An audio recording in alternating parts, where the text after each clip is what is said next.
grabando nuestra sesión y transmitiéndola por la vía de las redes sociales. Bueno, el día de hoy tengo un tema que a mí me apasiona, que es el tema de la producción del aprendizaje. O sea, cuando nosotros nos disponemos a producir aprendizaje. Y a mí me encanta pensar que el primer camino para la producción de aprendizaje es la investigación. A la gente no le gusta mucho el tema de investigar, le gusta leer, le gusta estudiar, le gusta asistir a eventos, pero el tema de investigación no es tan atractivo porque necesita una enorme disciplina, necesita concentración, dedicación y esfuerzo. Entonces, por lo general, son pocas las personas que se dedican a la investigación. Prefieren más bien la aplicación de las investigaciones de otros. Pero si nosotros estamos esperando que la investigación la produzcan otros, ¿quién está investigando? Entonces, una de las primeras llamadas que yo hago es a dedicarse por lo menos unas 5,000 horas a investigar un tema. Si tú te dedicas, dicen los que saben, si te dedicas 5,000 horas a investigar un tema, tú eres quien más sabe de ese tema alrededor de ti. O sea, de la gente que tú conoces, tú te conviertes en la persona que más sabe de ese tema. Entonces, a mí me ha dado por investigar el tema del aprendizaje acelerado y a eso le he dedicado muchos años de mi vida. Todos los libros que me pasan por enfrente. Hoy, por ejemplo, resistí la tentación porque me encontré con un libro cuya autora a mí no me agrada, pero produjo un libro nuevo sobre su gestología, entonces ya estaba tentado, pero yo decía, Dios mío, si yo ahora no tengo dinero, ¿cómo hago? No quiero gastar dinero en comprar un libro en este momento, todavía tengo muchos libros. Ustedes saben que tengo la ventaja de tener una biblioteca descomunal a 5 minutos de mi casa, aquí en la ciudad de Germantown, donde vivo, y puedo sacar 100 libros prestados a la vez, que me los prestan dicen ellos durante un mes, pero la verdad es que tú extiendes el préstamo y se te quedan en la mano durante el tiempo que tú prácticamente desees. Entonces, a mí que me gusta leer rápido y que tengo alguna técnica para hacerlo, pues pasan los libros, entonces es muy cómodo. Entonces yo dije, no voy a comprar ese libro todavía, lo voy a poner en mi lista de deseos. Capaz y a alguien se le ocurre regalarme ese libro, a lo mejor a la autora, como es un tema que se parece a mí, pues capaz y la autora se conduele de mí. Entonces, lo primero que hago para producir aprendizaje es investigar, y eso demuestra claramente que el aprendizaje se hace efectivo. Cuando tú investigas, tú aprendes. Eso es interesantísimo. Cuando tú investigas, tú aprendes. Entonces, una experiencia de aprendizaje que además la controlas tú. No tiene que venir nadie a facilitarte el proceso de aprendizaje. Te lo facilitan los autores de los libros, los papers, las tesis que tú revisas. Esta mañana un tesista de posgrado me consultaba porque quiere que yo sea su tutor de tesis, y yo le dije que en esta oportunidad tenía que declinar porque tengo el tiempo algo copado, pero que él me podía consultar todo lo que yo quisiera, que lo que él quisiera que yo le iba a contestar. Y fíjate, cuando él me consulta, yo inmediatamente me doy cuenta, mira, esta consulta que me está generando este estudiante me está dejando ver que él está teniendo errores en el proceso de investigación. Ya no es en lo que está investigando, sino en el proceso de investigación. Entonces me puse a estudiar el proceso de investigación que él estaba utilizando. Me mostró 2 caminos de investigación y los 2 caminos de investigación eran errados. Entonces era muy interesante para mí ver cómo yo fui estudiando sobre investigación, comprobando el método de investigación que él estaba utilizando en su tesis. Entonces, mi invitación es que cuando tú te sientas a pensar tú solo, o sea, no solamente que te dediques a investigar un tema, sino a pensarlo. Tú sabes qué sabroso sentarse a pensar un tema. Y cuando tú tienes disciplina para concentrarte y pensar del tema sin distraerte, sin que te distraiga el teléfono, el email, la música, la televisión, el iPad, tú sabes toda la cantidad de cosas que nosotros nos rodean hoy que nos dicen, pierde la concentración, pierde la concentración. Entonces tú te das cuenta y dices, un momentico, foco aquí, foco aquí, foco aquí, y te pones a pensar y te permites descubrir curiosamente lo que tú piensas. Te permite descubrir el ti mismo que hay en lo que estás aprendiendo. Cuando tú aprendes, tú apareces en el aprendizaje. Y ese descubrirse a sí mismo en el aprendizaje te permite pensar en aquello que solo piensas tú. Qué maravilla es pensar que lo que tú estás pensando solo lo piensas tú, porque es como tu huella dactilar. Solamente piensas como tú mismo.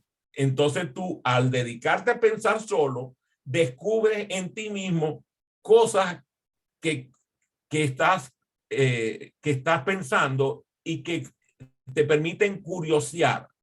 Entonces, algo que a mí me gusta es empezar a jugar con lo que voy conociendo, a jugar con los temas que estoy reflexionando. Entonces, reflexiono, que es un acto muy serio, pero empiezo a juguetear con lo que voy reflexionando. Empiezo a preguntar esa famosa pregunta que viene del mundo, donde Mónica Ugalde, que se conecta desde Escocia, está aquí ahorita, y ella esa pregunta se la hace perfectamente bien, casi que a diario. La pregunta es muy sencilla. What if? What if? ¿Qué pasaría si? ¿Qué pasaría si? Cuando tú haces esa pregunta, ¿qué pasaría si? Empieza a elucubrar posibles respuestas. A veces las respuestas son muy cómicas porque son respuestas de esas anodinas, o sea, una cosa totalmente sacada ya no es de los 6 sombreros de Debono, sino del sombrero del mago, ¿cómo se llama? El mago aquel que usaba el sombrero para sacar los conejitos. Bueno, así. Entonces empiezas a meter la mano en el sombrero y empiezan mágicamente a salir ideas.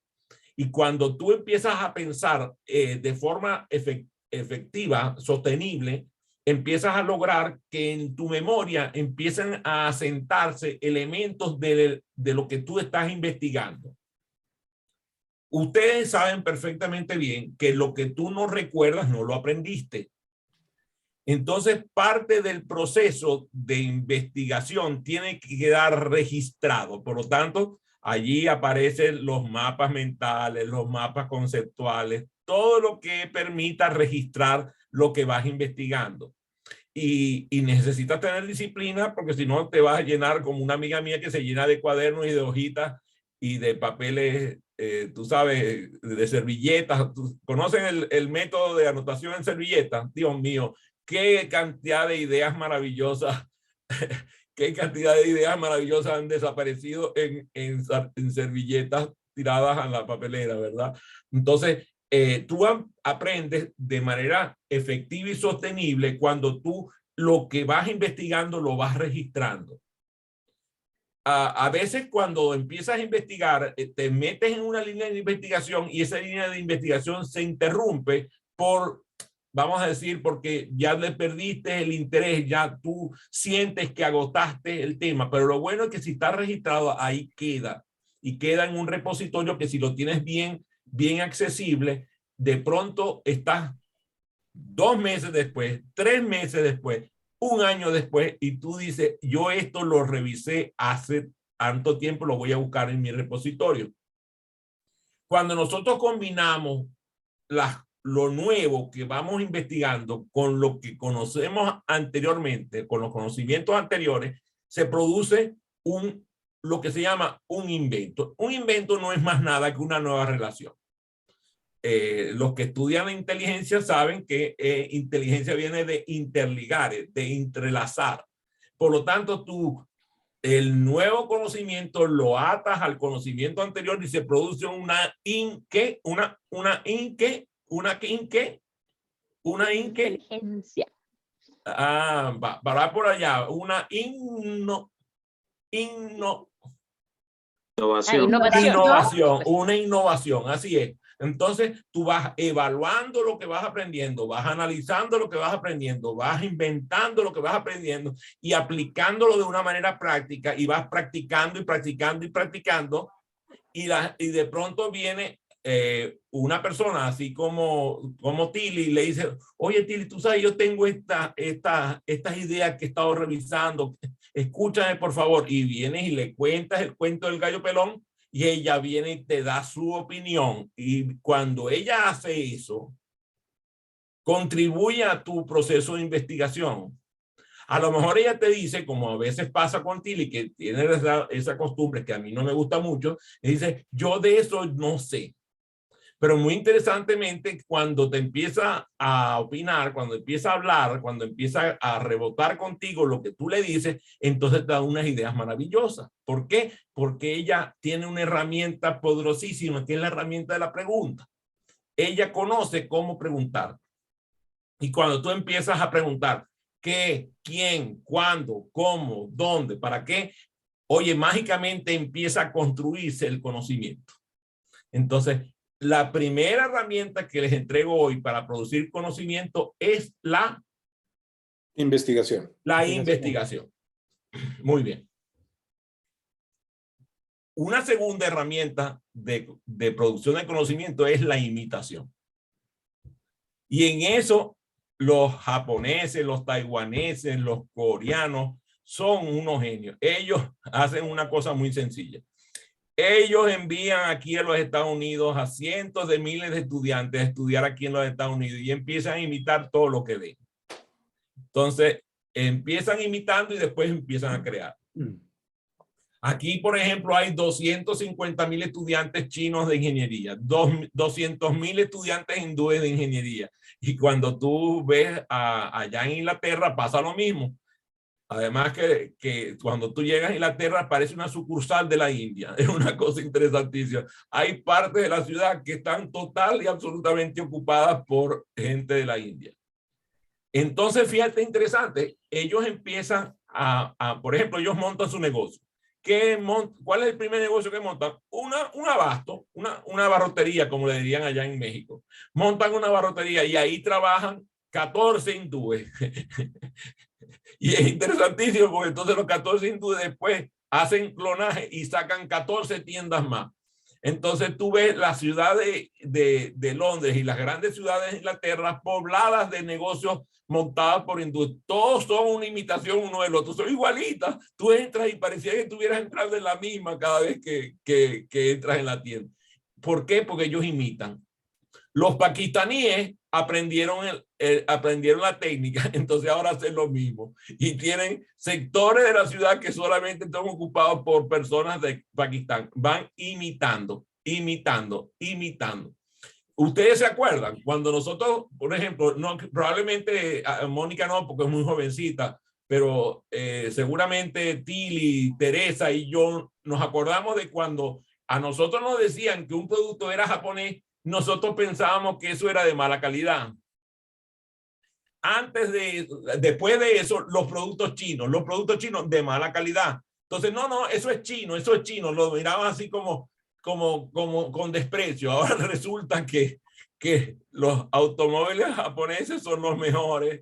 ¿Ah? Cuando yo estaba jovencito, que yo tuve un auto Toyota Tercel por allá por los años 70, la gente se burlaba de mí por mi auto japonés. Ahora no se burlan de mí por mi auto japonés. Tengo una Toyota y todo el mundo, oye, qué auto, qué maravilla, qué auto tan maravilloso, qué excelente. Qué interesante, ¿verdad? Lo que ellos fueron haciendo por imitación, lo fueron mejorando y mejorando y mejorando, y ahora son el paradigma del éxito. Entonces, parte de lo que nosotros tenemos que hacer es empezar a imitar lo que hacen otras personas. Por ejemplo, aquí hay varias personas que son facilitadores.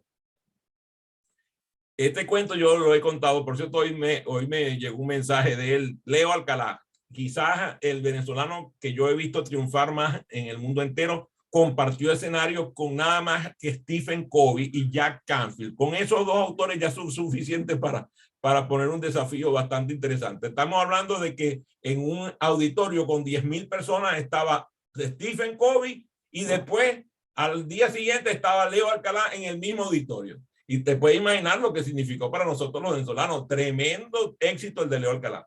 Por cierto, busquen sus libros, Leo Alcalá. Llega Leo Alcalá allá a Caracas, en el Hotel Tamaraco Intercontinental, invitado por nosotros para dar una conferencia. Él formaba parte de la empresa PCO International. Vino, dio una conferencia y al salir yo oí a alguien decir, no, ese muchacho lo que hace es imitar a Tony Robbins. No dije nada. Yo felicité a Leo, hizo tremendo trabajo ese día. Al tiempo estaba en Ciudad de México, en el World Trade Center, en el salón principal del World Trade Center, con apenas 2,800 personas, y ahí estaba Leo Alcalá dando una conferencia en Expo Capacítate, el evento más importante de capacitación que tenía México. Termina la conferencia y sale una persona diciéndome, comentando, tú sabes una cosa, Anthony Robbins hace lo mismo que este muchacho Leo Alcalá. A mí me pareció muy gracioso. Yo dije, oh, imagínate, antes era Leo el que imitaba a Tony Robbins y ahora era Tony Robbins el que imitaba a Leo. Bueno, el caso es que Leo Alcalá de verdad se formó con Tony Robbins hace muchos años, al igual que yo conocimos a Tony Robbins por allá por los años, él lo conoció, yo creo que más o menos en la misma época, al principio de los 80, y nos formamos con él. En el caso de Leo, hizo un trabajo extraordinario, llegó incluso a ir a programas personales con Anthony Robbins. Ahora triunfa aquí en el mercado norteamericano. La imitación probablemente sí la hubo por parte de Leo, pero cuando ya le encontró su propia personalidad, el desempeño de él fue el de Leo Alcalá, no de nadie más. Yo te aseguro que con las veces que yo he tenido la oportunidad de conocer a Robert Bob Pike, mi profesor Robert Pike, te aseguro que hay muchas cosas que yo hago. Yo me acuerdo, por ejemplo, cuando él hace ese ejercicio de if you hear my voice, clap once. If you hear my voice, clap twice. Eso yo lo empecé a hacer en español. Si escuchas mi voz, aplaude una vez. Si escuchas mi voz, aplaude 2 veces. Dios mío, y la gente quedaba, oye, increíble. Estábamos en eventos de 5,000 personas y se oía. Y después la gente, después de aplaudir, se callaba. Entonces, en vez de mandar a callar a la gente, lo que hacía era ponerlos a aplaudir y funcionaba como un aquietador de público. Y además la gente se reía y gozaba con aquello. Yo imité a Robert Pike, pero después fui a Adrián Cotén y hay gente que no sabe ni siquiera que eso lo aprendí yo de Bob Pike. Muchos de los que están conectados en esta sesión pertenecen a la comunidad de facilitadores formados en aprendizaje acelerado. Y las leyes de Bob Pike han sido aprendidas, reaprendidas, repetidas y recontrapetidas. Yo creo que aquí hay gente que como ha tenido tanta formación al lado nuestro, ha escuchado las leyes de Bob Pike al menos 100 veces. Ahora ya las leyes de Bob Pike no son las de Bob Pike, son las leyes de Gustavo y de Tilly y de Luis Paul. Porque así pasa, la imitación llega un momento en que ya queda residente en el cuerpo. Tú dices, ajá, pero entonces, ¿dónde queda la originalidad? Bueno, la originalidad queda en que tú solamente haces las cosas como tú haces las cosas. Cada uno es cada uno y tiene sus cada unadas, y hay que dejar que cada uno haga sus cada unadas de su forma más natural. Si tú logras que la gente convierta lo que tú haces en algo deseable de imitar, ya tuviste un éxito si la conducta deseada es algo importante. Si nosotros aprendemos y causamos un impacto en el socioaprendizaje, la retroalimentación que da el socioaprendizaje es el aprendizaje mismo. La gente no entiende que retroalimentación es aprendizaje. O sea que cuando un socioaprendizaje aprende lo que tú lo educaste a aprender y se convierte en conducta observable, ese es el proceso de retroalimentación. Es retroalimentación para el propio socio de aprendizaje, pero también es retroalimentación para ti como facilitador. Cuando tú notas que la experiencia de aprendizaje funcionó y que transcurrió el proceso de aprendizaje hasta el punto de que logras que cambie la conducta, ya tú sabes muy bien que el aprendizaje ocurre cuando la conducta cambia. Por lo tanto, la imitación es parte del aprendizaje. Si nosotros no imitáramos, no habláramos, porque los niños aprenden a hablar por imitación. Imitan a la madre, imitan al padre, imitan hasta al perro, porque tú ves cuando tú tienes mascotas que los muchachos empiezan a imitar hasta el perro que tienen en la casa. Y hay gente que imita a los pececitos, a los loros, todo eso. Y tú dices, pero no puede ser, o sea, no puede ser que estés poniendo la cosa tan sencilla, tan simple. Sí, los animales aprenden por imitación, nosotros también. O sea, nosotros somos primates y los primates aprenden por imitación. Por lo tanto, la imitación es una forma de producción del aprendizaje. No suena bonito, no suena fancy, ¿verdad? Porque entonces no es el producto del intelecto superior del Homo sapiens sapiens. No, es el producto del aprendizaje del primate que tenemos nosotros dentro, que aprendemos por imitación. Si nosotros educamos a nuestros hijos de tal manera que ellos salgan al campo, por ejemplo, y vayan a descubrir, los ponemos a descubrir los nidos de avispas, de abejas, de hormigas. Llega un momento en que los niños se interesan en el tema de la entomología. Si nosotros le permitimos a los niños que salgan al campo y observen las aves y los animales y sepan distinguir entre un animal salvaje y un animal doméstico, y empecemos a lograr que ellos hagan cosas que tengan que ver con producir, por sembrar, por ejemplo, por recolectar. Aquí, por ejemplo, donde yo vivo, hay una serie de granjas en donde la gente va a vivir la vida de granja. Entonces, llevan a los niños con cestas, con carretillas, para que ellos vayan por los campos y vayan recolectando las frutas y los vegetales que ellos van a consumir. Y por si fuera poco, hay algunas de esas granjas que permiten que los padres lleven a los hijos para que ellos planten, para que logren que crezca la siembra, ya que ellos no son campesinos. Los campesinos prestan su lugar para que ese proceso también sea imitado. Si nosotros logramos que la gente empiece a hacer eso, entonces veremos a niños que empiezan a imitar conductas deseables, de cuidado de la naturaleza. Segunda estrategia de producción de aprendizaje es la imitación. Tercer elemento de producción de aprendizaje que les traigo el día de hoy. Hagamos un ejercicio.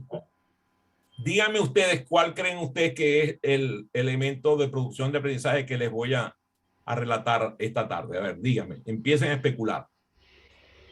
Neuronas espejo. Neuronas espejo. Muchas gracias, Melissa. Habría que distinguir qué es eso de neuronas espejo. ¿Quieres explicar? Claro, ¿cómo no? Justamente el modelaje y lo que sucede en el otro entran en función unas neuronas especializadas que se llaman neuronas espejo, que hacen exactamente lo que hace a quien tú tienes enfrente. Muchas gracias, Melissa. ¿Alguno de ustedes comprendió lo que Melissa les comunicó?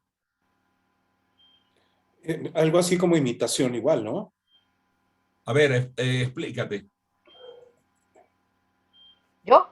No me ha gustado. Él fue el que dijo. Sí, lo que le entendí a Melissa es que las neuronas espejo lo que generan es imitar también las posturas, frases o movimientos de la persona que tienes enfrente, ¿no? Algo así mucho como programación neurolingüística, lo siento yo así.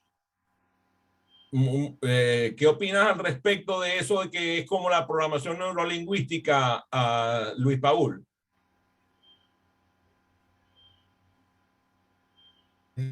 No sé si tiene que ver, o sea, pero creo que lo que las neuronas de espejo funcionan es, bueno, como el espejo, pues, o sea, lo que tú estás viendo lo imitas. Para mí, neuronas de espejo y imitación es lo mismo, igual, es el Muy bien. mismo proceso. Muchas gracias, Luis Paul. Ernesto, ¿tú comprendes por qué Gustavo dice que se le asemeja a la programación neurolingüística? Sí, hay un elemento en programación neurolingüística que es el rapport, lo constituye el rapport, y que hay un momento en que se llama el acompasamiento. Para tener una idea, la película Karate Kid, pero la que hizo el hijo de Will Smith, la última, cuando él está siguiendo el movimiento De la de serpiente. la serpiente, ahí hay un acompasamiento. Entonces, en una comunicación puede darse eso. De hecho, cuando hay una pareja que se está atrayendo, uno de los dos empieza a imitar el movimiento involuntariamente de la otra persona. Eso es lo que se llama el acompasamiento, que es una parte del rapport. Muchas gracias, Gracias. Ernesto. Si hay algo de programación neurolingüística y también evidentemente de las neuronas espejo. Muchas gracias, Ernesto.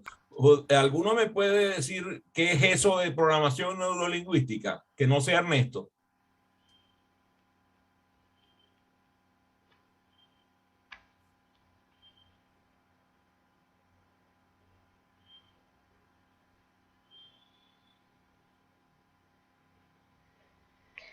Puedo, puedo decir que, por lo menos es lo que creo tener entendido, es que es neurolingüísticamente uno puede incidir o hacer que la programación que nosotros tenemos y que se ejecuta a través del verbo pueda ser modificada con verbos o a través del verbo.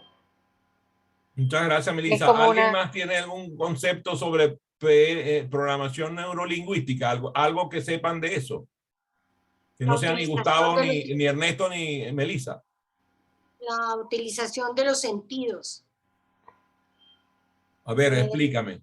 por ejemplo, una persona que está pensando en algo, normalmente sus ojos se levantan hacia un lado, si está recordando algo que ya había visto hacia otro lado, y tú puedes hacer anclajes de ti para que cuando necesites actuar en determinado momento, tú tengas ese anclaje y te vuelves a repetir internamente ese proceso. A mí me Muchas gustan gracias. unas cosas y otras no tanto. Muchas gracias, Tili. A ver, muy bien. Entonces, ¿cómo se llama la estrategia que quería proponerles? Creación. todas las Cre- anteriores. Creación, dice Teresa. ¿Qué es eso de creación, Teresa? A ver, cuéntame. Bueno, después de que uno ha aprendido a imitar y después de la segunda es, perdón, investigar, imitar, después uno puede crear después de lo aprendido. Ah, bueno, ya se fue más adelante. Qué bárbara. Esta muchacha es una estudiante aventajada, pero yo estaba mostrando otra distinción. Otra distinción. A ver, ¿qué será lo que estaba haciendo yo cuando hice, quería proponerles? ¿Qué creen ustedes? Preguntar. Preguntar. ¿Y qué permitió preguntar? Desarrollar el tema cada uno con sus propias teorías y De experiencia. conocimientos. Ah, muy bien. Eso se llama aprender juntos. Esa se llama la técnica, se llama aprender juntos. O sea, cuando tú empiezas a hacer lo que acabo de hacer yo, empieza la gente a aprender juntos. Y aprender juntos crea una gran ventaja. Porque podemos aprender en pareja, podemos aprender en grupos pequeños, podemos aprender en un grupo más grande, pero entonces lo que hacemos es que empezamos a experimentar motivando y estimulando a la gente para que vaya contribuyendo y cada quien tiene la posibilidad de participar en un aprendizaje activo. Entonces, fíjate qué interesante, cuando yo hice la pregunta de la PNL, hice silencio absoluto, no dije nada, solamente limité y dije que Ernesto no fuera a ser quien interviniera. Entonces, Emergió Melissa, que ya había intervenido. La segunda vez dije, absténganse Ernesto y Melissa para dejar que apareciera, y entonces apareció otra persona y así apareció otra persona. Entonces ahí se va produciendo lo que se llama aprender juntos. Y aprender juntos además permite que pase mucho tiempo aprendiendo, o sea, y que se aprendan muchas cosas. Por ejemplo, ya aquí empezamos a trabajar el tema de neuronas espejo y pudimos haberlo construido y construido y construido con un tema de neurociencia interesantísimo, que es el tema de las neuronas espejo. Después abrió otra avenida de conocimiento, que era la programación neurolingüística, y el solo hecho de desglosar programación neurolingüística permitía que la gente empezara a entender. Y suponte que algunos de ustedes no conocieran absolutamente nada de programación neurolingüística, hubieran podido empezar a construir el conocimiento desde cero, o desde 1, o desde 2, o desde 3, o desde 4, donde estuvieran el nivel del tema. El aprender juntos, además, permite desarrollar las habilidades comunicativas de las personas, porque la gente entonces aprende, haciendo estos ejercicios de aprender juntos, aprende a pedir la palabra, a respetar el derecho del otro de intervenir, a callarse cuando tiene que callarse, hacer silencio, más bien, en vez de callarse, hacer silencio para que el otro intervenga. Y ese proceso de respeto mutuo hace que la comunidad se vaya. Cuéntame, ayer te esperé y no viniste. Déjame hallar una señal que está sonando aquí muy bien. Entonces, vámonos con el tema que nos propuso nuestra estudiante aventajada, Teresa, que el aprendizaje se produce cuando se crea. A ver, como ella fue la que presentó el tema, entonces empiece a desarrollarlo, mi socia. A ver, dígame qué es eso de crear el conocimiento. Bueno, después de que ya se ha investigado las 5.000 horas que has propuesto, bueno, que son, y después uno ha imitado a la persona o las cosas que aprendió, y la tercera es, ¿no? Se ha intercambiado opiniones, ideas, conocimientos, experiencias. Puede empezar la etapa de la creación de algo nuevo o de algo mejorado, ¿no? De lo que uno ha partido. Muy bien, porque, por ejemplo, puede ser que esa persona se haga cargo del liderazgo del grupo cuando se está creando, pero ya llega un momento en que dice, hasta aquí llego yo, y lo entrega en manos del otro. Y entonces empiezan a producirse ideas por parte de los demás, y esas personas están felices de que ya iniciaron y lo dejan en manos de los otros para que sigan el trabajo. Después empiezan a contribuir y a contribuir y a contribuir, y a veces se hace una co-creación que produce un conocimiento nuevo que no se hubiera producido por la intervención de uno solo de los estudiantes. A veces ocurre que hay estudiantes que van muy rápido, que saben más que la cucarachita Martínez, y entonces, tú sabes, llevan a todo el mundo al son de la loma. Y a un momento determinado que ese que va rápido y corre mucho, pasa como con la liebre y la tortuga, que se cansó la liebre de tanto correr, y entonces le tocó el tiempo a la tortuga. A veces hay que dejar que cada uno vaya haciendo su parte. Hay personas que necesitan más tiempo para ir pensando. Hay personas que se sienten apresurados cuando el otro lo está presionando. A mí me pasó ayer con un socio de aprendizaje que teníamos un evento. Él estaba desesperado porque él ponía una técnica. Él la manejó al principio con mucha habilidad porque era su experiencia. Algunos de los socios de aprendizaje la manejaron con la misma habilidad, pero otros no. No lograban ni siquiera entrar al vínculo que él estaba proponiendo. Y a él le causaba un estrés, y se le notaba que le causaba estrés porque la gente no iba al ritmo que él había querido imponer. A veces hay que saber con humildad que cada uno es cada uno y tiene su caunada, y que algunos tienen una competencia para unas cosas y otros tienen competencias para otras. Ese es el famoso cuento, no me acuerdo bien cuál era el animal que tenía una habilidad extraordinaria, pero no podía subir árboles. No me acuerdo, a ver quién se acuerda del cuento. De los peces, creo, o los elefantes era. Ah, peces y elefantes, ese era el cuento, sí, debe ser así porque Teresa sabe que tiene cuentos de sobra. Entonces, una solución es el aprendizaje en co-creación, que es otra forma de aprendizaje cooperativo. Ya no tiene que ver con la investigación, ya no tiene que ver con la investigación, ya no tiene que ver con el propio intercambio, sino la co-creación. Y a veces hay personas que necesitan crear solas. Hay un error craso en pensar que trabajar en equipo significa trabajar todo el tiempo con gente. Hay estudiantes que necesitan estar solos, lo requieren. Entonces, ¿qué hacemos? Los invitamos a que en algún momento se integren al grupo, pero no todo el tiempo. Hay gente a la que le molesta a la otra gente. Eso no tiene nada de malo. Tiene que ver con su estilo particular de aprendizaje. Entonces, hay formas especiales de interacción. Evita, cuando esté facilitando, de una forma muy elegante, que se presione al socio de aprendizaje a que trabaje en cooperación. No, la gente debe participar y a veces se hacen trampitas. Trampitas, por ejemplo, como, a ver, levanten la mano todos los que tengan ropa interior blanca. Levanten la mano que tienen ropa interior blanca en este auditorio. No hay nadie que tenga ropa interior blanca, no lo creo. Ni uno solo. Interesante. Esta estadística me permitió. A ver, personas que tienen media, levanten la mano. Personas que hoy se pusieron un par de zapatos.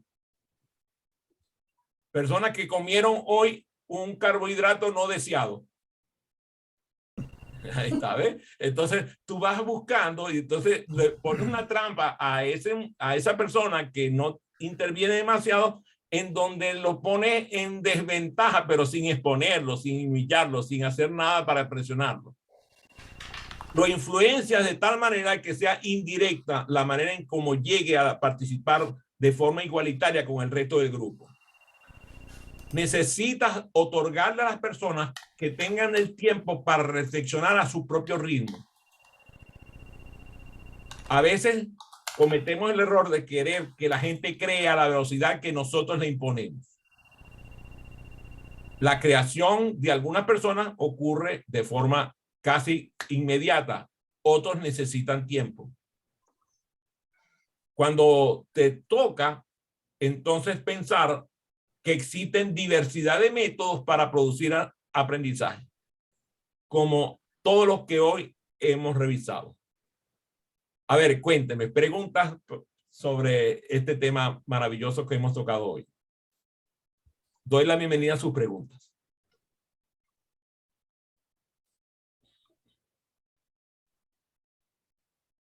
¿Tienes alguna otra estrategia para invitar a participar a alguien que prefiere estar solo, pero al mismo tiempo asegurar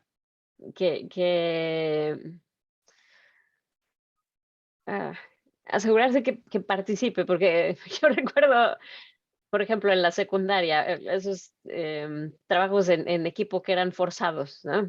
Todos van a participar y la verdad es que 3 de 4 no participaban y más bien se iban a hacer cualquier otra cosa y después nada, llegaban y a ver, vamos a hacer la presentación y entonces a coro, ¿no? Y esa era la participación. Yo en la parte de Scrum, o sea, tenemos técnicas, pero me interesaría saber qué opinas tú y qué otras cosas se te ocurren hacer, porque bueno, tu experiencia. Bueno, te pido que vayas, investigues y traigas al menos 1 o 2 técnicas para la semana que viene, ¿te parece? Vale, bueno. Ahí hay una técnica. Esa técnica la uso con personas que... Chiqui. Hay personas que necesitan que no les enseñen, que lo dejen aprender.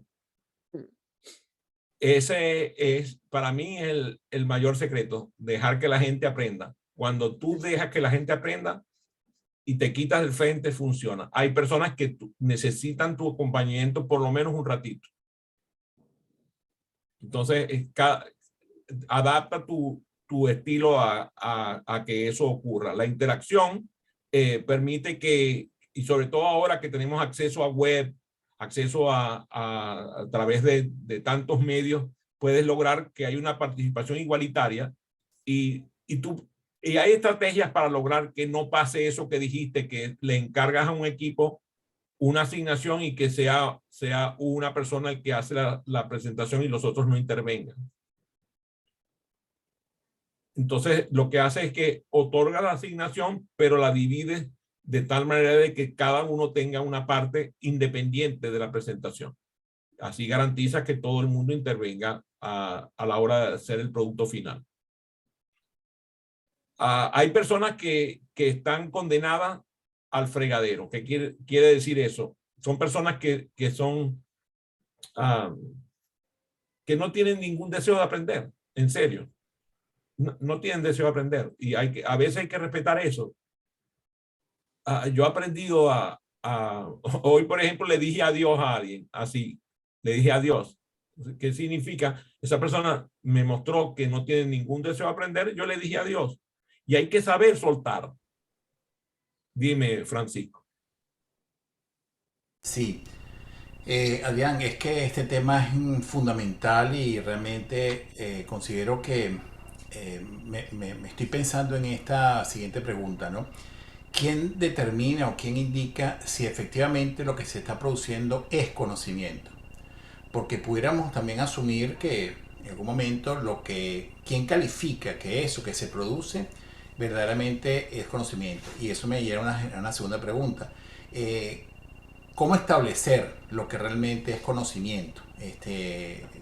Eso también me inquieta saber de qué forma podemos clasificar si eso efectivamente es conocimiento. ¿Es todo lo que el ser humano puede producir, lo que la mente del ser humano puede producir y proponer y aportar y opinar? ¿Eso es conocimiento o no lo es necesariamente? Dime, ¿qué te dice tu intuición?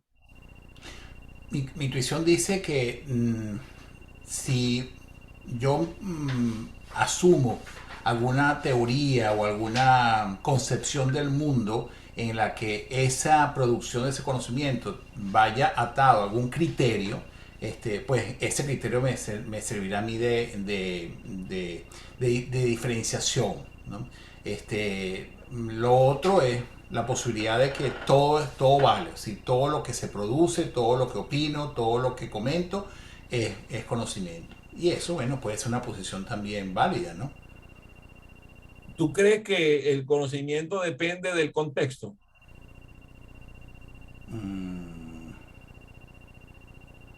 Del contexto geográfico, Del contexto geográfico, del contexto cultural, del contexto en general. Yo diría que sí. O sea que para algunos puede ser conocimiento, para otros no. Es correcto. Lo que para una cultura puede ser conocimiento, para la otra no. Sí, yo diría que sí. Y además lo que para una organización puede ser un conocimiento válido, para la otra no lo es. Es decir, no aplica necesariamente un mismo modelo, por lo menos así lo veo yo. Muchos modelos que podemos llamar que es conocimiento, ¿verdad? Bueno, se forma un modelo determinado, por mencionar algo, calidad total. La pregunta que me surge es, ese conocimiento, ¿verdad?, que nos ha sido muy útil a nivel organizacional, ¿es aplicable para todo tipo de empresas en cualquier lugar, en cualquier momento? No lo sé. No, nos ha sido muy útil, estaba hablando así como los reyes, en plural. Bueno, me ha sido muy útil. Gracias. Fíjate qué interesante, lo que para algunos puede ser conocimiento, para otros no. Entonces, ¿quiere decir que el conocimiento es una percepción? No lo sé, pregunto. Yo te reproduzco la pregunta. ¿Tú sientes que el conocimiento puede ser una percepción? Depende que suscribas, porque si hay, como te digo, si el conocimiento está suscrito a alguna teoría, algún foco de enfoque existencial, ontológico, etcétera, entonces puede ser que haya algunas, entre comillas, verdades para esa persona. Yo no creo en verdades absolutas. Todo depende exactamente del observador con que miremos un mismo fenómeno, ¿no? Qué interesante que dice, yo no creo en verdades absolutas y eso es un absolutismo, ¿no? Interesante. Gracias. Eso es absolutismo, lo que acabo de decir. Claro, un determinismo. Al decir yo no creo en verdades absolutas es un determinismo en sí mismo. Bueno, fíjate, interesante. ¿Te gustó ese conocimiento? Sí. Gracias, Gustavo. Adelante. De acuerdo a lo que dice Francisco, errores, fracasos, proyectos, ventajas, todo es conocimiento. Absolutamente todo lo que un error, digo, ¿qué pasó con Einstein? ¿Cuántos errores obtuvo, no? Pues bueno, todo para mí es conocimiento. Todo absolutamente es conocimiento. Un error es un gran conocimiento. Tú sabes, hoy se celebra el día de algo. ¿Saben cuál es el día que se celebra hoy? Del administrador. Qué bueno. Pero hoy también es el día de un plato que es uno de los postres más apetecidos del mundo. El brownie. ¿A quién le encanta un brownie? ¿A quién le encanta un brownie? Hoy es el día de la Inmaculada Concepción, que no tiene ni brownie. Está bien, pero hoy es el día del brownie. Estamos hablando en este momento del brownie. El brownie, hoy es el día del brownie. Y veo que a varios les encanta el brownie. ¿Es así que les encanta el brownie? Bueno, el brownie es un error. Se cometió un error en los fogones que se estaba produciendo y se produjo ese plato que hoy es uno de los platos más apetecidos en el planeta. Y qué interesante saber que fue un error de fabricación porque se le olvidó poner la levadura. Y entonces se produjo el plato tal cual como lo conocemos hoy. Por eso es que a mí me encanta lo que acaba de preguntar Francisco, porque es precisamente la decisión, el conocimiento es una decisión personal. Fue un gusto, un placer y honor compartir con ustedes esta sesión. Detengo la grabación para despedirnos.